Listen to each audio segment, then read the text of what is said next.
kebahagiaan dan kesukacitaan kita boleh bertemu satu terhadap yang lain di dalam kasih Tuhan Yesus Kristus. Kita boleh berbahagia atas kemurahan Tuhan, kebaikan Tuhan yang sudah menuntun jalan hidup kita sebagai orang yang percaya. Hingga pada saat ini kita boleh sehat, kuat, diberikan kemampuan untuk berpikir dan mengaktualisasikan hal-hal yang baik di tengah-tengah kehidupan kita sebagai orang yang percaya.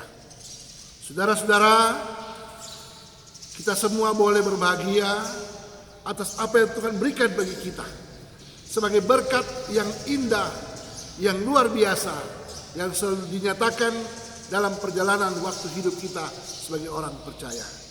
Marilah kita semua datang kepada Tuhan dengan beribadah, memuji, memuja, dan membesarkan nama Tuhan. Kita datang pada channel Air Kehidupan dari Pendeta Stephen Bons Manengke. Marilah penonton yang budiman, kita mendengarkan renungan rohani yang beranjak pada menjabarkan trilogi pembangunan jemaat MTPJ Sinode Gemim. Marilah kita satu dalam permintaan doa. Ya Bapa di sorga, inilah kami umat-Mu Tuhan, yang rindu mau belajar memahami firman-Mu Tuhan. Sekiranya Engkau Allah yang kudus, Allah pengasih, pemurah dan penyayang, akan memberikan hikmat sorgawi bagi kami umat-Mu Tuhan. Sehingga di saat kami membaca, kami boleh mengerti maksud dan kehendak Tuhan itu dalam kehidupan keseharian kami. Terpujilah Dikau Bapa di sorga, dalam nama Yesus Kristus, Tuhan dan Juru Selamat kami yang hidup. Amin. Marilah kita membaca Alkitab yang terambil dalam Kisah Para Rasul 22 ayat 23 hingga ayat yang ke-29. Kisah 22 ayat 23 hingga ayat yang ke-29. Demikian bunyi firman Allah. Di dalam markas, mereka terus berteriak sambil melemparkan jubah mereka dan menghamburkan debu ke udara. Karena itu kepala pasukan memberi perintah untuk membawa Paulus ke markas dan menyuruh memeriksa dan menyesah dia, supaya dapat diketahui apa sebabnya orang banyak itu berteriak-teriak demikian terhadap dia. Tetapi ketika Paulus ditelantangkan untuk disesah, berkatalah ia kepala perwira yang bertugas, "Bolehkah kamu menyesah seorang warga negara Rom, apalagi tanpa diadili?" Mendengar perkataan itu, perwira itu melaporkannya kepada kepala pasukan. Katanya, "Apakah yang hendak engkau perbuat? Orang itu warga negara Rom." Maka datanglah kepala pasukan itu kepada Paulus dan berkata, "Katakanlah, benarkah engkau warga negara Rom?" Jawab Paulus, "Benar." Lalu kata kepala pasukan itu, "Kewarganegaraan itu kubeli dengan harga yang mahal." Jawab Paulus, tetapi aku mempunyai hak itu karena kelahiranku. Maka mereka yang harus menyesal dia segera mundur, dan kepala pasukan itu juga takut setelah ia tahu bahwa Paulus yang ia suruh ikat itu adalah orang Rom. Demikianlah bunyi firman Tuhan, yang berbagai mereka yang mendengarkan firman itu bahkan memberlakukan firman itu dalam kehidupan kesehariannya. Tema perenungan firman kita saat ini ialah perlindungan hukum bagi warga negara. Saudara-saudaraku yang diberkati Tuhan,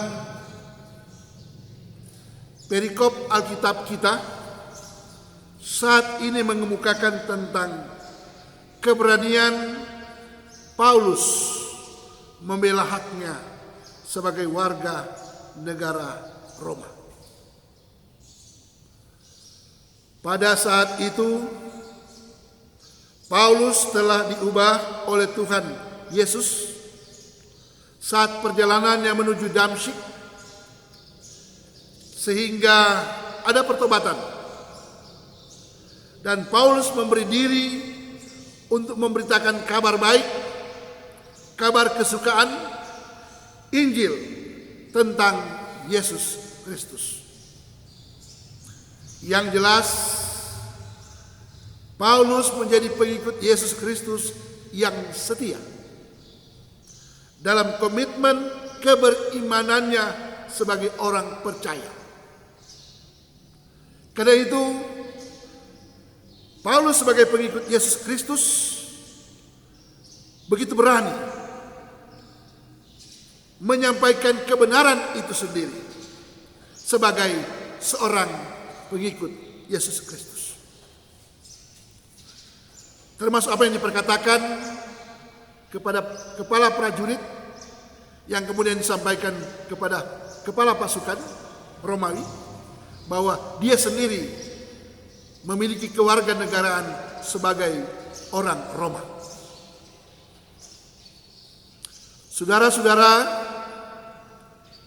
kita mengingat pertobatan Paulus yang begitu drastis, begitu cepat.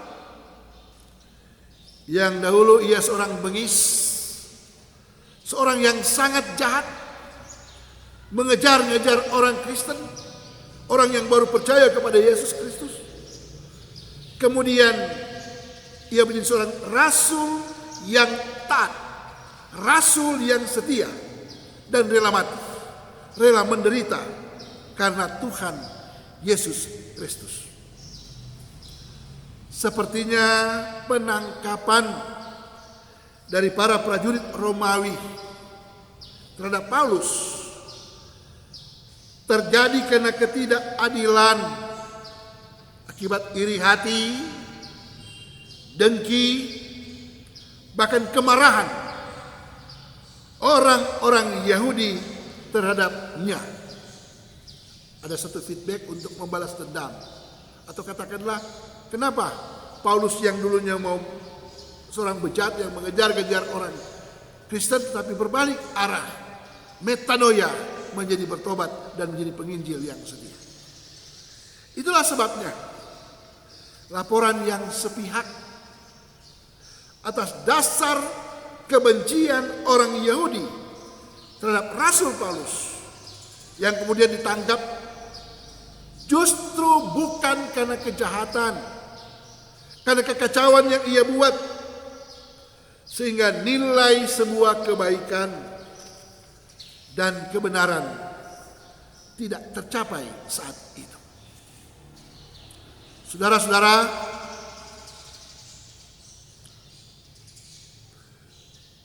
suasana seperti ini juga mewarnai penangkapan dan pengadilan bagi Rasul Paulus. Jadi Rasul Paulus yang ditangkap bukan karena kejahatannya, tetapi karena hasutan para ahli Taurat, orang-orang Farisi, dan imam-imam kepala orang-orang Yahudi. Inilah para pemimpin agama yang iri hati, dengki, marah terhadap orang yang sudah bertobat. Paulus menyaksikan tentang perjumpaannya dengan Yesus Kristus, Sang Mesias, yang telah bangkit dan membimbing Paulus dengan Roh Kudus kepada pertobatan dengan cara yang ajaib, yang begitu menakjubkan. Namun orang-orang Yahudi ternyata tidak menerima kesaksian Paulus dengan melakukan demonstrasi besar-besaran, unjuk rasa, menekan pemerintah, meminta Paulus supaya sesegera mungkin dihukum mati. Karena itu firman Tuhan mengatakan bahwa mereka berteriak sambil melemparkan jubah mereka dan menghamburkan debu ke udara. Hal ini adalah tindakan brutal, tindakan yang membabi buta, yang disertai dengan tuduhan yang tidak mendasar kepada Paulus, seakan ia menjadi seorang terpidana. Saudara-saudaraku di dalam Tuhan, firman Tuhan menyaksikan bagaimana sikap bijaksana kepala pasukan menyelamatkan Paulus dari amukan massa yang brutal, yang begitu kejam saat itu. Dengan memerintahkan prajuritnya membawa Paulus ke dalam markas tentara Romawi. Sepertinya markas besar ini fungsinya sebagai tempat interogasi atau tempat penyelidikan kasus Paulus, dan harus dilakukan pemeriksaan terhadap Paulus sesuai dengan apa yang dituduhkan. Inilah prosedur, katakanlah pemeriksaan yang ada, dituduhkan kepada Paulus sendiri. Kepala pasukan Romawi itu seakan-akan menunjukkan bahwa ia membenarkan tuduhan massa yang ada. Dan interogasi itu hanya sekedar formalitas saja, setahu kok bersalah. Yang pada dasarnya Paulus memang telah dinyatakan harus dihukum karena kesalahannya. Saudara-saudara, Rasul Paulus dituntun firman Tuhan untuk belajar berani melawan ketidakadilan yang dialaminya. Saudara-saudara, firman Tuhan dalam Kisah Para Rasul 22 ayat 26 membahasakan bagaimana sikap bijaksana sang perwira meneruskan sanggahan Paulus, pernyataan Paulus. Dia orang Romawi kepada sang kepala pasukan. Jelas karena sesama Romawi ada tenggang rasa, dan mungkin juga ia takut juga kepada atasan yang ada. Prajurit ini telah bertindak menjadi pendamping hukum bagi Paulus dengan memperjuangkan suara pembelaan Paulus. Artinya bahwa prajurit ini benar menjadi alat hukum untuk kebenaran dan pelayanannya. Dan sebagai penegak hukum, kepala pasukan itu harus menegakkan cinta kasih dalam pembelaan terhadap kebenaran yang sebenarnya, kebenaran yang terjadi saat itu. Dalam ayat 28 dijelaskan bahwa kewarganegaraan dalam kekaisaran Romawi yang tidak hanya bisa dimiliki oleh orang Romawi saja, tetapi bisa bagi orang-orang Yahudi yang telah membeli kewarganegaraan tersebut. Jadi tentunya hal ini tidak mudah terjadi, karena selain uang, materi, tidak ada prasyarat yang lain dalam perjanjian hukum di dalamnya. Ini satu kenyataan. Tapi yang itulah satu realitas sosial, ekonomi, politik yang terjadi dalam keberadaan Paulus saat itu. Saya orang Roma. Jelas menjadi warga negara Romawi membuat Paulus mendapatkan sesuatu kebangsaan sebagai warga negara dari bangsa yang berkuasa atas kaum Yahudi saat itu yang menjajah.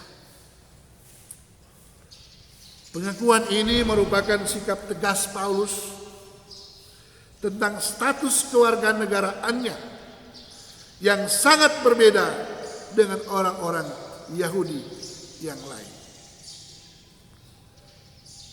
Pegangan ini juga menjadi kekuatan bagi sesama warga negara, termasuk kita yang hadir di negara kesatuan Republik Indonesia dari berbagai macam suku bangsa yang ada. Kita akan semakin mengerti dan memahami untuk apa kewarganegaraan itu sendiri. Bukannya sebagai seorang warga negara kebal akan hukum, tapi itu jadi satu identitas, entitas, pegangan dia untuk dibela sebagai warga negara yang ada. Saudara-saudaraku di dalam Tuhan, sepertinya hak kewarganegaraan itu menempatkan seseorang yang terasa penting di kalangan warga negara Romawi saat itu. Namun hal yang terpenting adalah bagaimana penegakan hukum itu sendiri diberlakukan. Karena bicara hukum, yang benar itu bicara benar, yang salah itu bicara salah. Jangan yang benar disalahkan dan yang salah dibenarkan. Ini bahaya kalau penegakan hukum seperti ini. Seperti ini. Bagaimana umat Tuhan, umat Allah semakin peka dan semakin tanggap terhadap sentimen pribadi, isu-isu rasisme dan diskriminasi, serta tindakan-tindakan kekerasan terhadap orang-orang terpenjara, bahkan orang-orang termarginal yang ada di sekitar kita. Para wong cilik. Kiranya damai sejahtera Allah selalu kita nikmati dalam hidup kita ini. Terpujilah nama Tuhan. Sola Scriptura. Amin. Mari kita berdoa. Tuhan Yesus, teman dan sahabat kami yang baik, Engkau selalu datang mengarahkan kami, membentuk kami yang beribadah, kami yang memuji Engkau, memuliakan Engkau dengan kasih cinta-Mu dalam hidup kami. Sekiranya Engkau selalu memperlengkapi hidup kami ini untuk selalu taat dan setia, mau mengandalkan Engkau dalam perjalanan hidup kami ini sebagai orang yang beriman. Dengan penuh kerendahan hati, ya Tuhan, kami datang menghadap Engkau.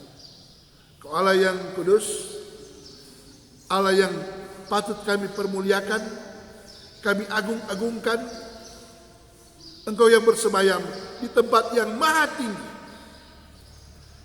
menatap kami semua dalam karya penyelamatan-Mu dalam hidup kami. Di dalam nama Kristus Yesus, Juru Selamat kami yang hidup, kami datang menghadap Engkau Tuhan. Amin. Tentunya saudara-saudara yang setia menonton channel Air Kehidupan dari saya, Pendeta Stephen Bons Manengkei. Terima kasih semuanya. Dengan penuh kerendahan hati dimohonkan bagi kita semua untuk mensubscribe, like, share, dan diberikan komentar-komentar. Dalam segala kekurangan dan keterbatasan, kami memohon bantuan dari saudara-saudara. Dan sekiranya apa yang boleh kami sampaikan saat ini dapat juga bermanfaat bagi kita semua, orang yang percaya, yang saling memotivasi, saling mengajak, saling mengoreksi satu terhadap yang lain. Terpujilah nama Tuhan. Pakatuan, Wopaka Lowiran, God bless.